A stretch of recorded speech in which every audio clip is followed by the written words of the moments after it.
সালামু আলাইকুম ওয়া রাহমাতুল্লাহি ওয়া বারাকাতুহু।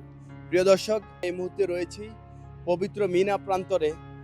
আমরা মিনা প্রান্তরের খুঁটিনাটি বিষয়ে আপনাদেরকে বলবো। আমার সাথে রয়েছেন আমাদের প্রিয় রাকিব ভাই এবং ফ্যামিলি এন্টারটেইনমেন্ট টিমের অন্যান্য সদস্যরা। প্রিয় দর্শক, এ হচ্ছে মিনা প্রান্তর। মিনা প্রান্তরের যেই ধর্মীয় গুরুত্ব সে বিষয়ে বলতে গেলে অবশ্যই ইতিহাসটুকু জানতে হবে। সাইয়েদানা ইব্রাহিম আলাইহিস সালাম যখন ইসমাইল আলাইহিস সালামকে কোরবানি করতে নিয়েছিলেন, তখন এই মিনা প্রান্তরে 3 জায়গায় শয়তান তাকে ধোঁকা দেয়, পরাজিত করার চেষ্টা করে। এই জন্য 3টি জায়গায় পাথর মারতে হয় শয়তানরা। এটা হচ্ছে নবী ইব্রাহিম আলাইহিস সালামের কারণে আমাদের এই সুন্নাটা আসছে। আর মিনায় যে হজের সময় মিনায় 8ই জিলহজ তারিখে মিনায় 5 ওয়াক্ত নামাজ মিনা তাঁবুতে পড়তে হয়। এটা হজের একটি গুরুত্বপূর্ণ আমল। এখান থেকে হাজিরা পরবর্তীতে আরাফার ময়দানে এবং হজের মূল কার্যক্রমগুলো সেখানেই হয়। রাকিব ভাই, আপনার কাছে কেমন লাগছে এই মিনা প্রান্তরে এসে? আলহামদুলিল্লাহ, আমার কাছে অবশ্যই ভালো লাগতেছে, কারণ লক্ষ লক্ষ হাজিরা এসে এখানে অবস্থান করে হজের সময়। আর আমরা একটু দেখার চেষ্টা করবো মিনার যে তাঁবুগুলো, তাঁবুর ভিতরে কেমন অবস্থা, কেমন পরিস্থিতি একটু দেখাই তাই। যাই হোক, রাকিব ভাই, আপনি তো এর আগে ওমরাতে এসেছেন, এবারে আসলেন, হজ করার ইচ্ছা আছে কিনা? আলহামদুলিল্লাহ, অবশ্যই আমার নিয়ত আছে, এবং এইটা দেখার পরে আমার আসলে আরো মন চাইতেছে যে আমি যেন বড় হজ করে যাইতে পারি এখান থেকে। প্রিয় দর্শক, আমরা আমাদের পাশে আমাদের প্রিয় ছোট ভাই, আমাদের ভাই খায়রুল ইসলাম জিসান ভাই রয়েছেন। আমরা তার কাছ থেকে তো একটু মিনা সম্পর্কে মূল্যবান মতামত নিব, তার কেমন লাগছে এই বিষয়ে জানবো। আলহামদুলিল্লাহ, এরকম একটা অবস্থা দেখে মানে মুসলমানরা যখন হজ করতে আসে, ধনী গরিব নির্বিশেষে সবাই একই তাঁবুর মধ্যে থাকে। এটা আসলে আমাদের কাছে একটা শিক্ষণীয় বিষয়। সমাজের মধ্যে আমরা হিংসা বিবাদ অহংকার ছাড়া আসলে আমাদের সমাজ চলে না এখন। কিন্তু এখানে আসার পরে সবাই যখন একসাথে থাকে, এবং আমরা দেখেছি যে এক একটা তাঁবুর মধ্যে 50 জন 60 জনও নাকি থাকে এখানে।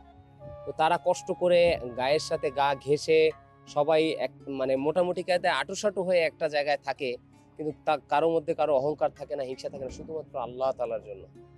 তো আমাদের আসলে এই এই জায়গাটা থেকে শিক্ষা নিতে হবে, এবং এরকম একটা পরিবেশ দেখে আমারও মন চাইছে যে আল্লাহ পাক যদি আমাকে হজের জন্য কবুল করে, আসলে এটা আমার জন্য অনেক বড় নেয়ামত হবে।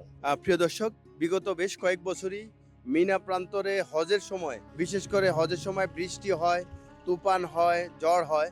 আমরা আজকে যেই সময় আসছি এই সময়ও কিন্তু প্রচুর বাতাস এবং টিপটিপ বৃষ্টি পড়ছে। পাশা ভাই, হ্যাঁ, বৃষ্টি পড়ছে, কেমন লাগছে আপনার কাছে? না, আলহামদুলিল্লাহ, অবশ্যই ভালো লাগছে। এরকম একটা পবিত্র জায়গায় এসে আমার অনেক ভালো লাগতেছে, এবং মনের ভিতরে ইচ্ছা জাগতেছে আল্লাহ যদি কবুল করে অবশ্যই ইনশাআল্লাহ বড় একটা হজ করার। আপনি হজ করার ইচ্ছা যে জাগছে এখানে। আসলে ওমরা আসার পর অনেকেরই এই ইচ্ছাটা জাগে যে আল্লাহ যেন আমাকে হজের জন্য কবুল করে। অবশ্যই আল্লাহ বলছেন ওয়াচিমুল হাজ্জা ওয়াল উমরাতা লিল্লাহ, তোমরা আল্লাহর জন্য হজ এবং উমরা পূর্ণ করো। আরেকটি আয়াতে আল্লাহ বলছেন যাদের সামর্থ্য রয়েছে তারা যেন অবশ্যই বাইতুল্লাহ হজ পালন করে। আমরা যারা সামর্থ্যবান রয়েছি, প্রবাস বাংলা চ্যানেল এবং ফ্যামিলি এন্টারটেইনমেন্ট বিডির পক্ষ থেকে আপনাদের প্রতি অনুরোধ করব, আপনারা অবশ্যই যাদের দায়িত্ব আছে হজের, অবশ্যই আপনারা হজ পালন করেন এবং উমরা পালন করেন। ইনশাআল্লাহ আপনার ঈমান, এবং আশা করি আপনার ঈমান বৃদ্ধি পাবে ইনশাআল্লাহ।